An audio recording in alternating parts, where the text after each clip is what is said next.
ধন্যবাদ। এই পর্যায়ে বক্তব্য রাখবেন জুলাই আন্দোলনের অন্যতম নেতা ডাকসুর নবনির্বাচিত জিএস, আপনার আমার সকলের নয়নের মণি, যাদেরকে আপনারা সোশ্যাল মিডিয়াতে টেলিভিশনে দেখেছেন, ইসলামী ছাত্র শিবিরের কেন্দ্রীয় কার্যকরী পরিষদের অন্যতম সদস্য ডাকসুর জিএস এস এফ ফরহাদ।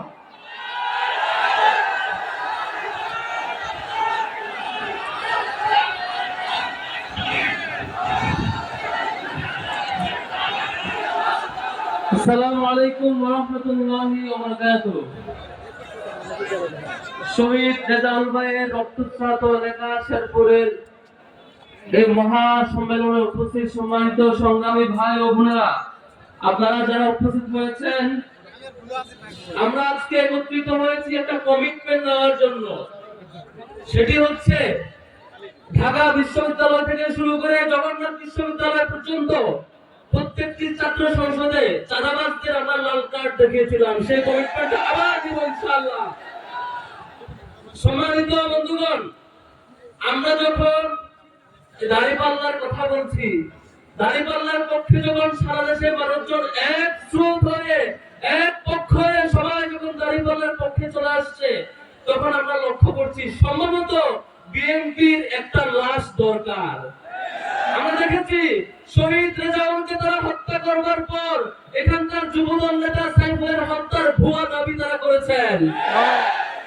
সম্ভবত তাদের সেই জাহাঙ্গীরনগরের গভীর হত্যাকাণ্ডের মতো একটি হত্যাকাণ্ড করে শিবিরের উপর যেমন চাপিয়ে দিয়েছিল, এখন তারা হত্যাকাণ্ড করে জামাতের উপর চাপাতে চায়। দিন যত ঘনিয়ে আসবে, 12 তারিখ যত কাছাকাছি আসবে, আমরা লক্ষ্য করছি তারা একটা লাশ চায়।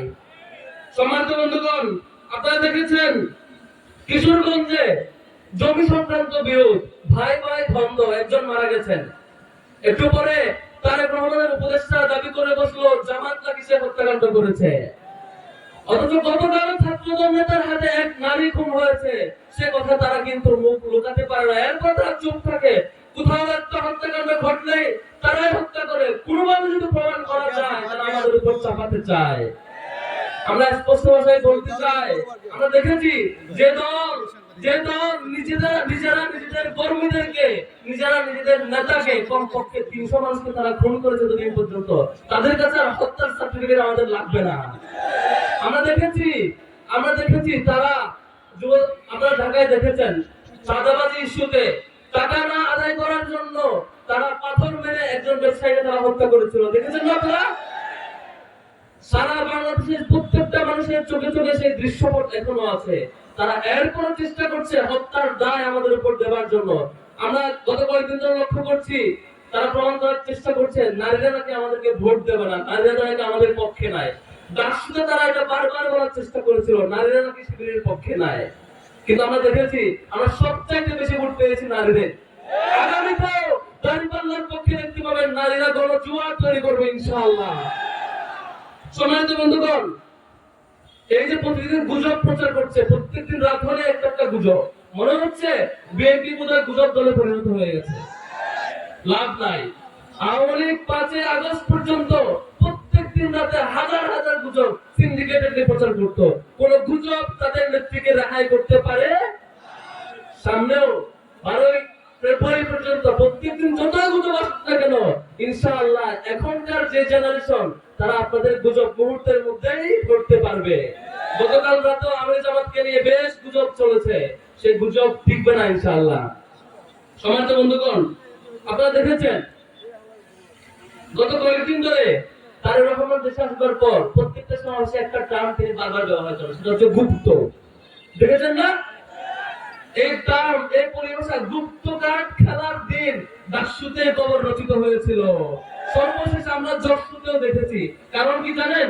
কারণ বিএনপি নেত্রী বেগম খালেদা জিয়া যখন বালুর ট্রাকে আটকা ছিল, তখন যে একজন ব্যক্তি শহীদ হয়েছেন সেটা শিবিরের ওয়ার্ড সভাপতি শহীদ মনসুর।